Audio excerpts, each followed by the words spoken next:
நாம் இன்னைக்கு எங்கே வந்திருக்கோம்? ஏற்காடு தான் வந்திருக்கோம். வாங்க சுற்றி ரூம் போட்டு தங்கியிருக்கோம். வாங்க சுற்றி பார்க்கலாம். வாங்க கைஸ்,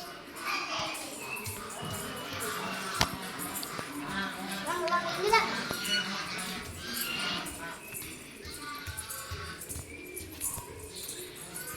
வாங்க வாங்க.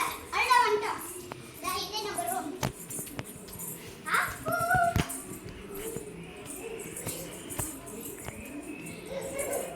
வாங்க வாங்க. தூங்கிட்டு இருக்காரு. வாங்க போய் போயிட்டு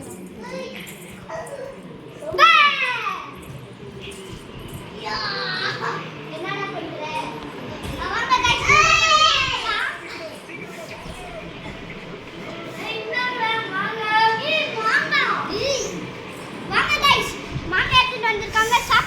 ஏய் காமிட்டுங்கடா. எனக்கு ஒரு மாங்காய் வச்சிருங்க.